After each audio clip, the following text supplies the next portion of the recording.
வணக்கம். தி deep dive நிகழ்ச்சிக்கு உங்களை வரவேற்கிறோம். இன்னைக்கு எஸ்கேஆர் எழுதின த லெஜெண்ட் மைண்ட் புத்தகத்திலிருந்து கொஞ்சம் ஆச்சரியமான சில கருத்துக்களை பத்தி ஆழமா பேச போறோம். ஆமா. நம்மகிட்ட 3 அத்தியாயங்களோட பகுதிகள் இருக்கு.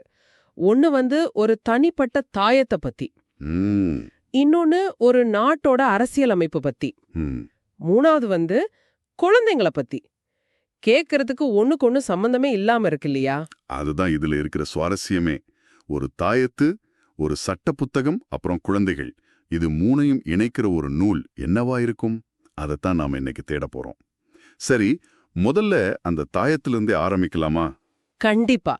தீய சக்திகள்ல இருந்தும் நெகட்டிவ் எனர்ஜில இருந்தும் நம்மள பாதுகாத்துக்க தாயத்து கட்டுற பழக்கம் சிந்து சமவெளி நாகரிக காலத்துல இருந்தே இருக்கு. ஓ, அப்போ இது ரொம்ப பழமையான ஒரு விஷயம். ஆமா. ஆனா இந்த புத்தகம் உலகத்தோட மிகவும் அவிஷ்டமான தாயத்து அப்படின்னு ஒண்ணு விவரிக்குது. அதோட சிம்பிளிசிட்டி தான் ஆச்சரியம்.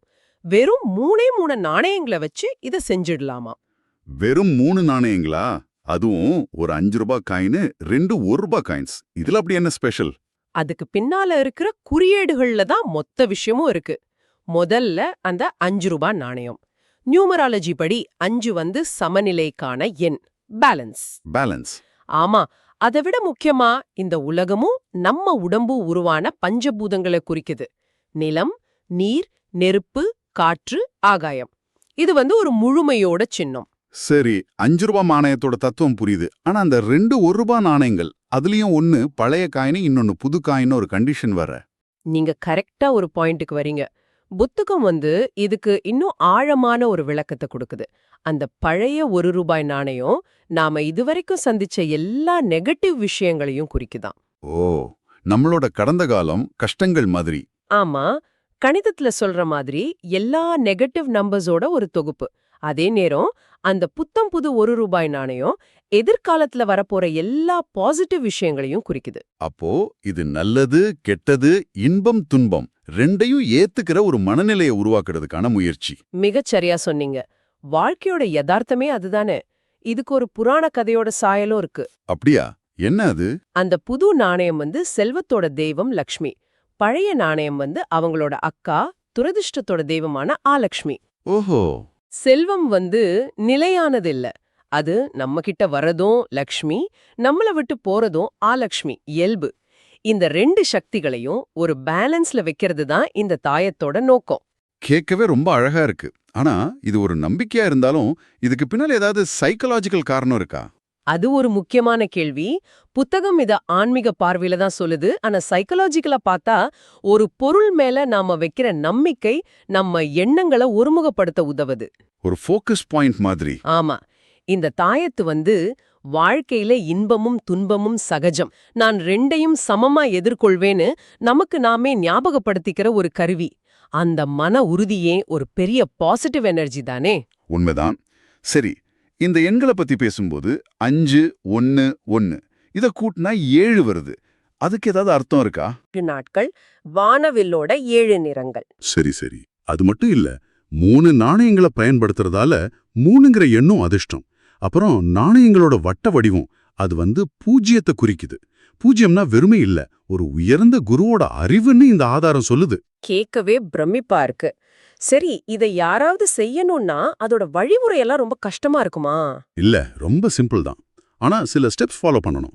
முதல்ல ஒரு செவ்வாய்க்கிழமை ராத்திரி. ஒரு நிமிஷம். செவ்வாய்க்கிழமை ராத்திரியா? அதுக்கு ஏதாவது குறிப்பிட்ட காரணம் இருக்கா? அப்ப இதுக்கு ஒரு சுத்திகரிப்பு முறையெல்லாம் இருக்கு? ஆமா, செவ்வாய்க்கிழமைங்கிறது ஒரு ஆற்றல் அதிகமான நாள். அன்னைக்கு ராத்திரி ஒரு சின்ன கண்ணாடி பாத்திரத்துல கொஞ்சம் கங்கை நீர் எடுத்து இந்த 3 நாணயங்களையும் அதுல போட்டுடணும். எதுக்காக கங்கை நீர்ல போடணும்? நாணயங்கள் பல பேர் கைமாறி வந்திருக்கோம் இல்லையா? அதுல இருக்கிற நெகட்டிவ் எனர்ஜியை கிளீன் பண்றதுக்காக தான். புரியுது. அப்புறம் அந்த பாத்திரத்தை ஒரு தட்டால மூடி ராத்திரி முழுக்க அப்படியே விட்டுடணும். அடுத்த நாள் புதன்கிழமை காலையில குளிச்சு முடிச்சதும் திரும்பவும் கங்கை நீலால அந்த நாணயங்களை கழுவி ஒரு சின்ன வெள்ளை துணியில 5 ரூபாய் நாணயத்தை நடுவுல வச்சு 2 1 ரூபாய் நாணயங்களை 2 பக்கமும் வச்சு மடிச்சு உங்க கடவுளை கும்பிட்டுட்டு கழுத்துல கட்டிக்கணும். புதன்கிழமை கட்டுறதுக்கும் ஒரு காரணம் இருக்குமே. இருக்கு. புதன் கிரகம் அறிவோட கிரகம், மனித குலத்தோட குருன்னு சொல்லப்படுது. அதனால புதன்கிழமை ஆரம்பிக்கிறது சிறப்பு. கூடவே இந்த சடங்கு செய்யும்போது பச்சை நிற உடை போட்டா நல்லதுன்னு ஒரு குறிப்பு இருக்கு. அப்போ இது ஒரு தனிப்பட்ட வாழ்க்கையில ஒரு சமநிலையையும் ஒரு ஒழுக்கத்தையும் கொண்டு வர்றதுக்கான ஒரு குறியீடு, ஒரு சிம்பாலிக் ஆக்ட். இந்த சின்ன தனிப்பட்ட ஒழுங்குல இருந்து ஒரு பெரிய ஒரு தேசத்தோட ஒழுங்குக்கு போலாமா? அரசியலமைப்பு. அருமையான இணைப்பு. ஒரு தாயத்து ஒரு தனிநபரை ஒழுங்குபடுத்துதுன்னா, அரசியலமைப்பு ஒரு தேசத்தையே ஒழுங்குபடுத்துது. அதனாலதான் இந்த ஆதாரம் அரசியலமைப்பு ஒரு தேசத்தின் ஒழுக்கம்னு ரொம்ப அழுத்தமா சொல்லுது. அந்த ஒழுக்கம்ங்கிற வார்த்தை இங்க எப்படி பொருந்துது? அது வெறும் சட்ட புத்தகம் தானே? இல்ல, 3 வழிகள்ல அது ஒரு ஒழுக்கமா செயல்படுது.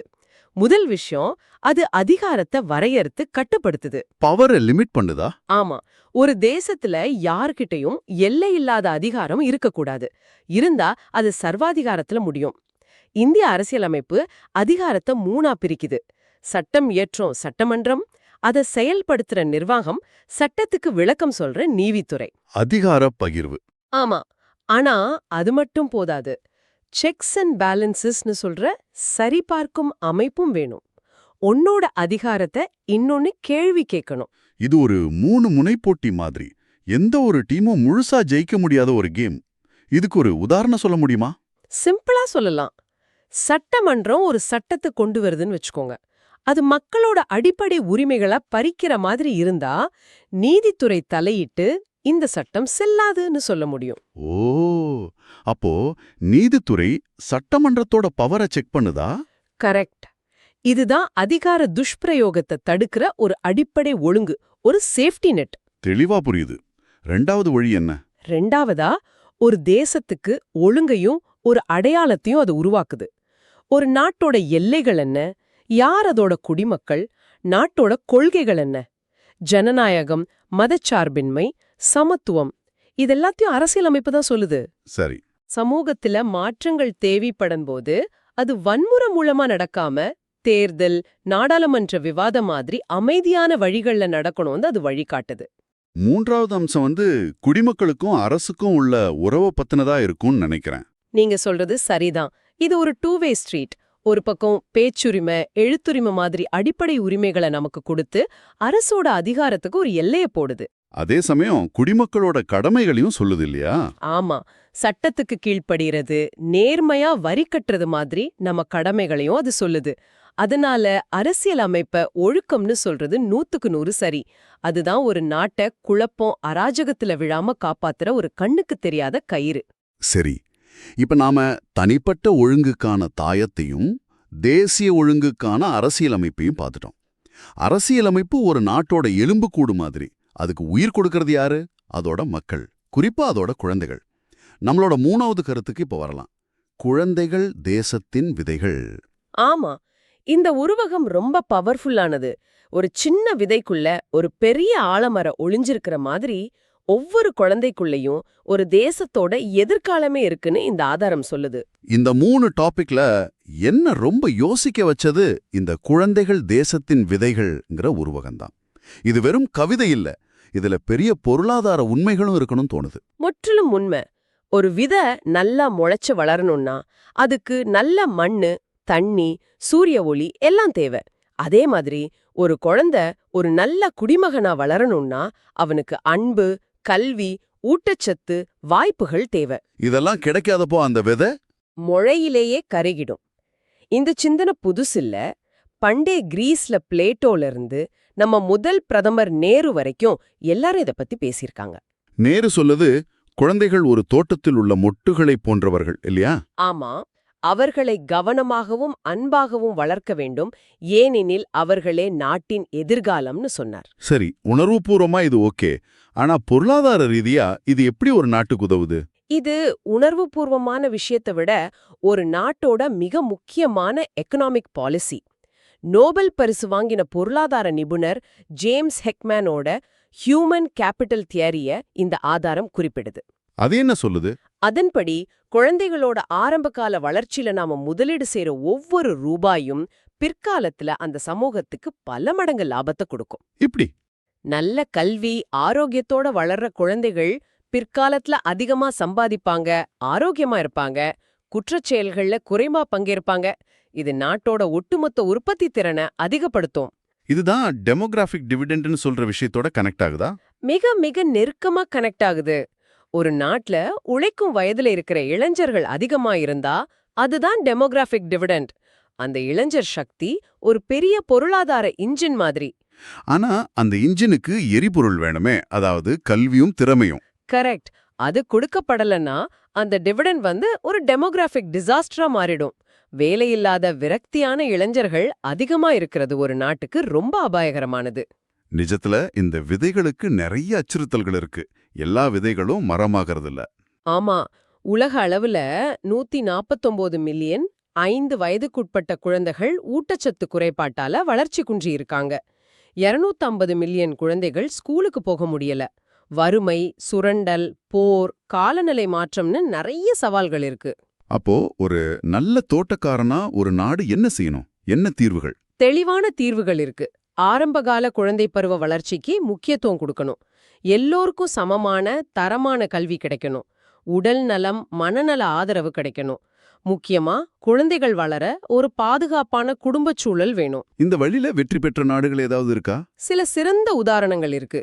ஃபின்லாந்து அவங்களோட உலகத்தரம் வாய்ந்த கல்வி முறைக்கு பேர் போனது. அங்க பணக்கார வீட்டு குழந்தையா இருந்தாலும் ஏழை வீட்டு குழந்தையா இருந்தாலும் ஒரே மாதிரி தரமான கல்விதான்.